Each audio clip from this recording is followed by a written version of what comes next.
tricky thing about non-dual inquiry is that the thing which is actually being sought is called by various names, but I suppose the one I'm picking up on at the moment is the Unborn.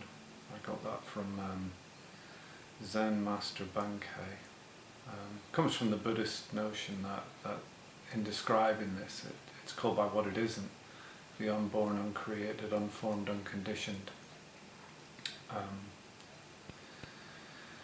And the challenge with that is that it essentially is that which looks. It's that which seeks to apprehend. It's that which is the knowingness of the moment. It's that which is present. It's that which has always been present. It's that which always will be present. It never gets any closer or further away. So it's already there.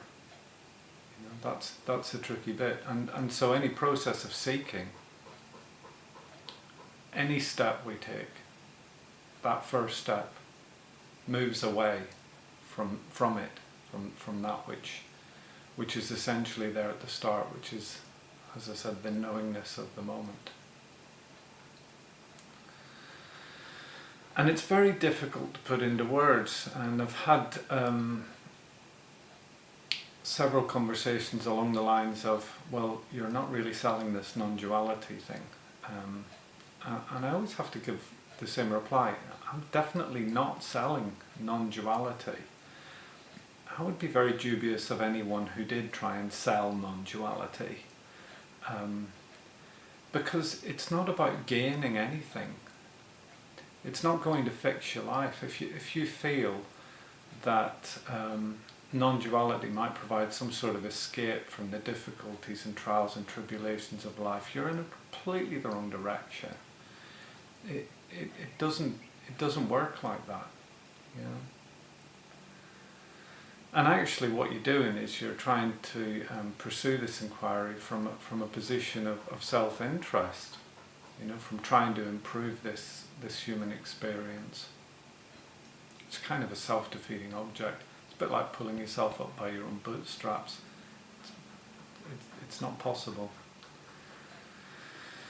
This inquiry actually involves the setting aside of those self-related elements of this human experience, and they're set aside whenever they're seen through.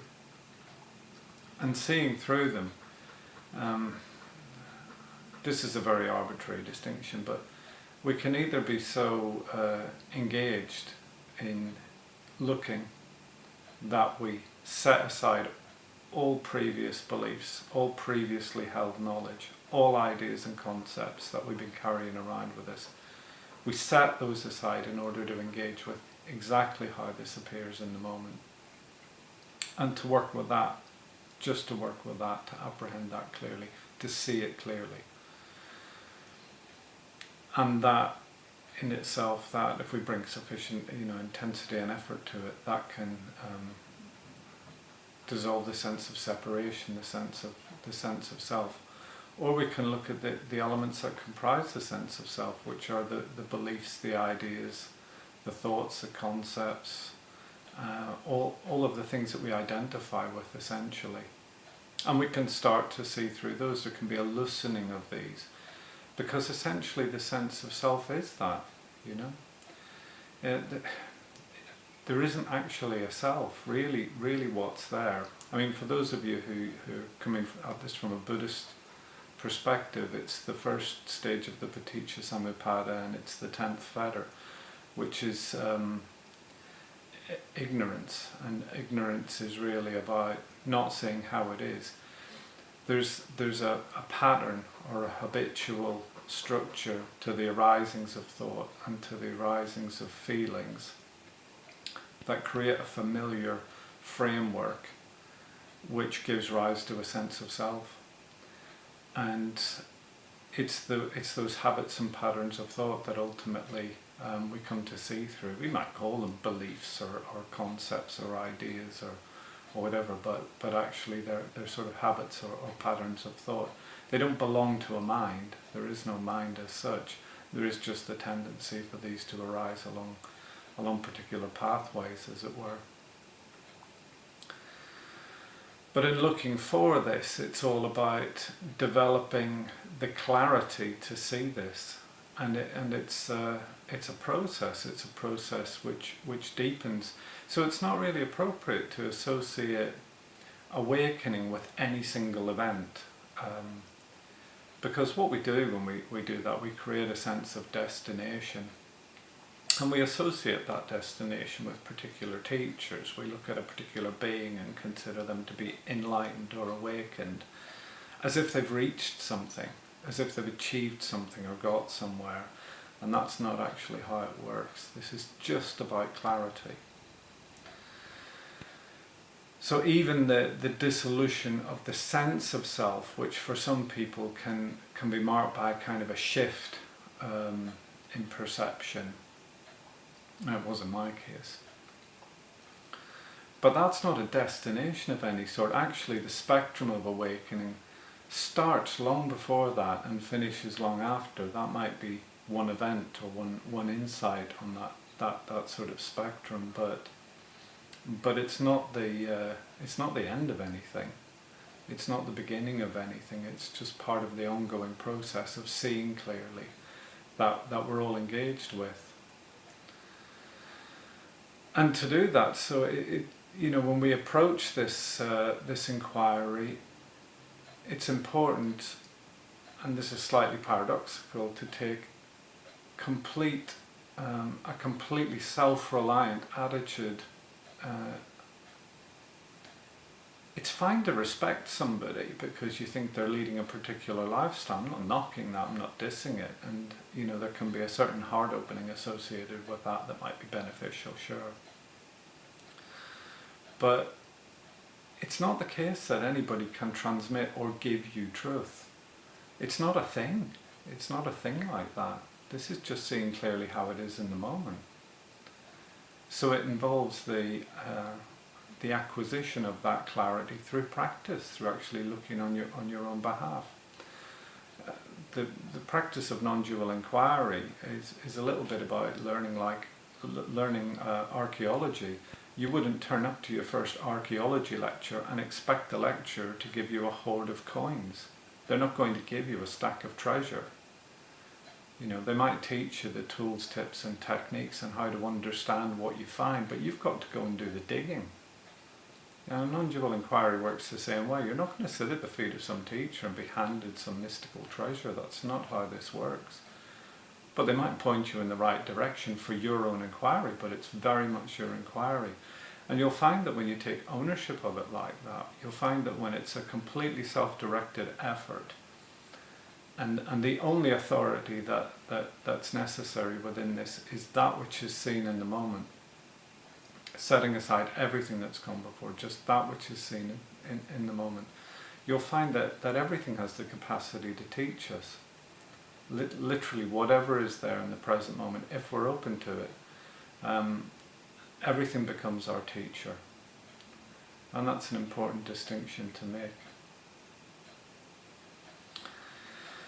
As this process deepens, something quite extraordinary happens, because there is a change from where we started off, where we might think, yes, when a thought arises, I get that's just a thought. When a feeling arises, it's just a feeling. These begin in the realm of thought, much like we might have a belief that there is no separate self. That's very different from a realization that there is no separate self.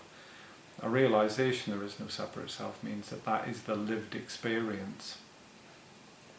In this lived experience, there is no sense of separation. And our relationship to thoughts and feelings in time comes to reflect that. So it comes to reflect that when thoughts arise, there isn't that identification or engagement with them. And they might be ugly thoughts. They might not all be beautiful thoughts, and they might be painful or ugly feelings. And what that requires us to do in this inquiry is to allow ourselves to become familiar with these, because it's very easy for us to overlook the fact that much of our experiencing is still still unfolds along a very simple pleasure-pain kind of pattern. So we like this body when it feels comfortable, when it feels nice, but when it's uncomfortable, when we've got some pain present, we don't want to know that, you know. And similarly with emotions, you know, we like the happy emotions, we like the good ones, but if we're experiencing grief or fear or anger or something else that we consider negative, well, we don't want to know those, we don't want to look at them, we don't want to accept them. Well, how can we ever develop clarity if we're constantly turning away from these things, you know? And similarly with our thoughts, you know, we might think, oh, you know, I need to get to this stage where I've got no more angry thoughts, you know, but a thought's just a thought. That's not the realization that thought is just thought. That's just us trying to exert our preferences over the content of this experience, which again comes from a position of self, you know. So it requires us to have a little bit of courage, perhaps, to face up to some of the aspects of this human experience that we might not consider pleasant, and to have a lot of compassion for those, to be able to show love even to the bits that we might not appear to like. And it's only when we do that we start to appreciate that they're all just what they are in their nature. They don't need to condition our actions. But they arise as they arise, and they're affected by our conditioning. So as this exploration unfolds, as we get more deeply into these, then we've got to learn to know the uncomfortable body, the uncomfortable sensations, the uncomfortable feelings, the unpleasant thoughts, and not be put off by these, and to notice if there is identification and if there is judgment taking place, and again to observe these, and there's a beautiful freedom that happens as a result of this, where you'll find that a spaciousness emerges wherein a thought or a feeling can arise, and they're not right in your face grabbing you by the lapels. You know, they're seen as what they are, and in that space is freedom of choice, you know, where we can reflect on, well, this is how it appears to be, this is what's arising, this is what's being experienced now, so that's how it is, that's how it's experienced. Doesn't mean we have to act on it, and that does take time, because when feelings arise, especially feelings, they come in with this absolute certainty that this is absolutely true, this is absolutely definitely real, this is the way it is, without question. And it does take us to be very, very mindfully present, to notice those as they arise, and to allow them simply to be without them conditioning our action. But this is our practice. Our freedom is gained not from trying to shut these away or suppress them, but from just seeing them clearly. So as one Buddhist teacher said, it's a little bit like leaving the front door and the back door open. You know, whatever comes in, let it come in. Just don't stop it. You know, don't invite it for tea. Don't resist it. Just let it come in and let it go back out again, because all things follow the same pattern. They arise and they pass away. Our freedom is that stillness from which all this is seen, from which this is experienced. And that stillness is always present. But really what marks awakening is the tendency of awareness to be still, to be that stillness. From the time we were born, you know, there is that tendency of awareness to go out onto the world around us. And as we grow and develop, that continues and persists. And by going out, I don't just mean going out to the outside world, it might be going out onto a feeling or a thought. Awareness is easily attracted by the shiny and the new. But through this non-dual inquiry, there emerges a different flow, a different direction, where awareness rests in stillness, as stillness. And just doesn't get drawn out onto things in the same way. And so those things that appear in the outer world, they are simply what they are, part of this changing experience. Those things that we might class as sensations, feelings, thoughts, they arise, they pass away. And there is still this awareness rests in the stillness that sees all these, and that is the unborn. That's it. It's very simple, really.